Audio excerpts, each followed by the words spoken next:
What I'm about to tell you in this video is going to completely destroy and shatter the way you look at doctors and mainstream medicine. You've been told a lie, and this video is the deadly lie about low stomach acid and what stomach acid blockers are actually doing to you. If you don't know who my name is Brendan. I'm also known as the Gut Whisperer, and I fix people's guts. Now, I'm going to show you a quick anatomy of the stomach so you've got a foundation of how the stomach works, and then I'm going to explain how it's supposed to work on a cellular level. And then I'm going to talk about the consequences of taking stomach acid blockers and how they are completely killing you slowly. And I can prove it. So you want to stick with me all the way to the end so I can explain this and so this makes sense for you. And so you've got an alternative, so light under the tunnel to fix this. Now, the stomach is composed of multiple different cells. We've got the G cells. They secrete gastrin, which also provides the growth of gastric glands, and they produce and secrete hydrochloric acid. These gastric glands, they release roughly 2 to 3 liters of digestive gastric juices. That's why it's so important to be hydrated every day. 2 to 3 liters alone of gastric digestive juices. Now, here is obviously again the stomach, and this is just a sort of a diagram of inside the stomach. And this is called the gastric pit. Now, these particular cells, those are the mucus cells, and they secrete protective mucus, and their job is to protect the entire lining of the stomach from the acidic environment. So while the stomach is producing acidity, it's also protecting it with protective mucus. Now, the chief cells are responsible for producing gastric lipase. It breaks down fats and helps you absorb fat-soluble vitamins, as well as it releases pepsinogen, which is an enzyme activated by hydrochloric acid, and that hydrochloric acid breaks down the pepsin, which in turn breaks into proteins and peptides. Now, the parietal cells right here, the parietal cells secrete hydrochloric acid, and that's also responsible for just killing any form of bacteria or virus that you're exposed to when you're consuming food or anything from the environment. The parietal cells, they're responsible for basically preventing any bacteria or virus to coming into the body because of the production of the hydrochloric acid. So it acts as your first line of defense against even food poisoning, for example. Now, additionally, the hydrochloric acid binds to minerals and breaks those minerals down for absorption into the small intestine. As well, the parietal cells secrete hydrochloric acid and something called intrinsic factor, which helps for the absorption of vitamin B12. Without stomach acid, you're not going to get adequate B12 absorption. So that's just the process of those particular cells. Now I'm going to explain on a sequence of how the stomach works and what stomach acid does, and again, talk about the consequences in a short little bit. The parietal cells, they contain enzymes called proton pumps, and they release basically positively charged hydrogen and positively charged potassium ions because they have lost an electron. And these proton pumps basically provide the acidity into the stomach. That's how it works. So again, proton pumps push out the positively charged hydrogen atoms. As a result, increases the acidity. Hydrochloric acid is supposed to work by producing a chemical breakdown, which breaks down proteins, which turn into peptides and amino acids. Then the acidic chyme, so the acidity in the stomach, it's also responsible to create cofactors. What are the cofactors? The cofactors help with the acidic breakdown and signaling of the chyme and release of bile from the common bile duct. That bile is responsible for breaking down fat-soluble vitamins, as well as providing lubrication for the rest of the digestive process. Now, the acidic chyme is also responsible for releasing, via the common pancreatic duct, the pancreatic enzymes which break down the macronutrients, proteins, fats, and carbs predominantly. Carbs don't break down in the stomach, they break down into the small intestine primarily. Now, once that acidic chyme signals to the pancreas to release those digestive enzymes, now we've got the release of feedback. What is that feedback? The chyme, the acidic chyme, has to signal to the pancreas to also release something called bicarbonate.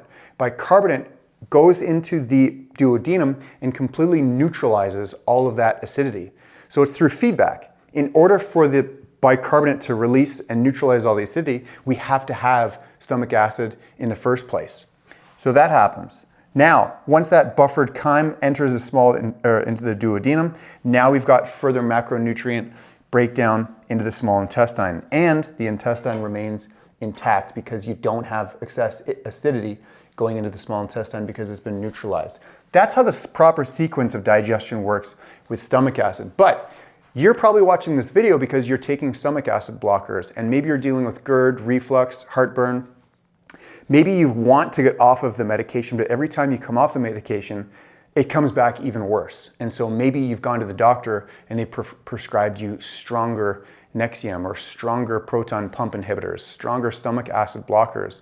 And you just keep on going through this ongoing rigmarole of stopping and then needing more, stopping and then needing something stronger. But there's hope. There truly is hope. However, if you continue to keep on taking these medications, there are significant unintended consequences that even the doctors don't tell you.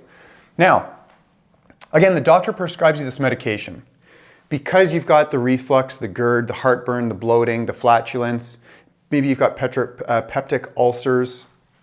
And so for a short period of time, these medications are helpful, but not over a long period of time, and I'm going to explain why. So these proton pump inhibitors block the production of stomach acid because you've been told you've got too much stomach acid. In all my years of practicing, I'm yet to see a single person actually produce too much stomach acid. Too much. It's almost unheard of. Now, you're blocking these symptoms. By blocking the proton pumps, now you've got low stomach acid, almost completely inhibited stomach acid. You're basically preventing the whole production of stomach acid to prevent the symptoms that you're dealing with. Now, you didn't even consider that you've got an inflamed esophageal sphincter. That sphincter is responsible for preventing food and acidity from splashing up. So did the doctor talk to you about that? Now, you didn't even consider the vagal tone. The vagus nerve is responsible for putting your body into a parasympathetic state so the body can digest. Are you in a chronically elevated state of stress, fight or flight, or sympathetic dominance? So did the doctor talk to you about that? Did you discuss eating patterns, foods, beverages, other medications, for example, your age, nutrient deficiencies, or hydration? All of these need to be considered and looked at when you're looking at the stomach acid, especially if you're going to be medicated. Now, you've got low stomach acid. Why? Because you're suppressing all the stomach acid with these medications. So now we've got low pepsin. And what happens when you've got low pepsin? Well, you're going to have low protein absorption, which means you're going to have low peptide absorption. So now you've got basically physical degeneration because the whole body is starved for the actual building blocks that make up the body because you've suppressed your stomach acid and now you're not absorbing the proteins. Additionally, now you've got low lipids because the stomach acid is responsible for helping trigger the release of bile, which helps emulsify the fats, so now you're absorbing the fat-soluble vitamins. But because you're completely suppressing your stomach acid, you're not getting those lipids, you're not getting fat-soluble vitamins. Therefore, your brain and nerve communication is being diminished and decreased. Cholesterol is going down, your sex hormones are going down, and your drive and performance are completely going down. Maybe starting to make sense? Is this resonating with you a little bit? So now we've got an increased risk and an increased load of bacteria simply because you've suppressed your stomach acid. And that stomach acid is responsible for being your first line of defense against foodborne illness, food poisoning, bacteria, viruses. So now we've got an increased load of bacteria, chances of an increased load of small intestinal bacterial overgrowth, which you don't want. Now you're probably going to display symptoms of IBD and IBS, irritable bowel syndrome, irritable bowel disease. You're going to be more susceptible to that. In addition to that, you're going to be a lot more susceptible to developing peptic ulcers. Now, you're also going to get susceptibility to increased chance of E. coli, viruses, like I said, food poisoning. Now you've got your immune system completely being suppressed because you're diminished all of these nutrients that you need, and now you're getting a full toxic load, bacterial overload, really weighing down on the body, so the immune system is getting overworked and overtaxed. Additionally, because you got low stomach acid, now you're going to have low intrinsic factor, which means you're going to have low B12 absorption. As a result, check this out, this is crazy. As a result, you're going to have poor methylation because B12 is responsible for the methylation process. And if you've got low methylation, you're going to have elevated levels of homocysteine. Homocysteine is supposed to convert into methionine, but low methionine basically equals poor DNA sequencing, poor RNA sequencing, low protein absorption, low lipid absorption. All of these sequences are being diminished because you've got poor methylation and excessive homocysteine within the body. Now, all of this excess homocysteine, this is where it gets really, really bad. Increased risk of neuropathy, cognitive decline, dementia, depression, neurotransmitter impairment, and lack of all of these neurotransmitters for your brain. You're going to have anemia, fatigue, weakness, digestive problems, altered epigenetic expressions leading to metabolic impairment, also known as or developing into cancer. So when all of this happens, when all of you suppress your stomach acid, this is what's going to happen over a long period of time. We are not meant to suppress stomach acid.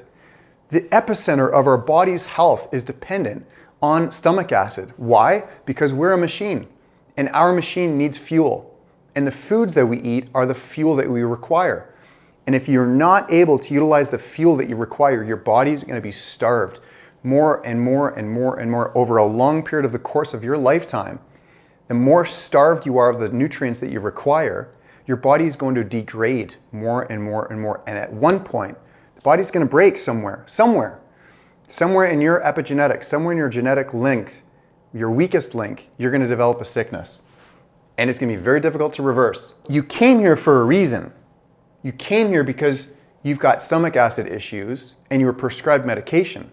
But the truth of the matter is, if you continue to take that medication, you are destined to a long, long list of further problems down the road. I guarantee you. But what if I told you there's hope? What if I told you that you can get off the stomach acid blockers? You just need to have a conversation and understanding with what else is going on and what other factors you can look at.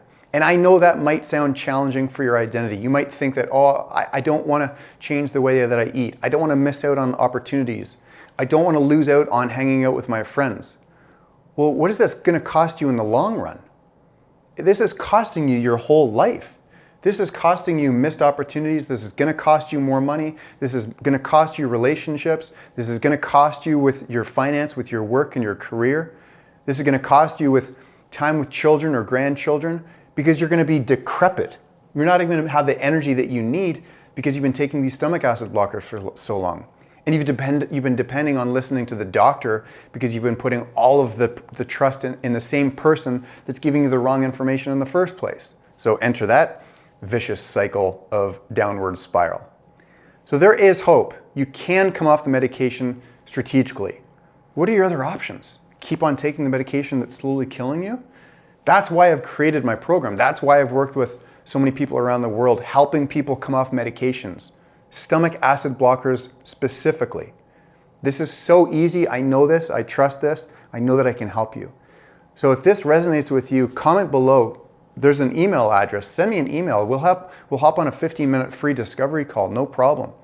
And I can help you come off these medications, because right now this is going to be costing you so much more. So much more. So comment below, share this with a friend. If you like this, hit a like, hit a subscribe.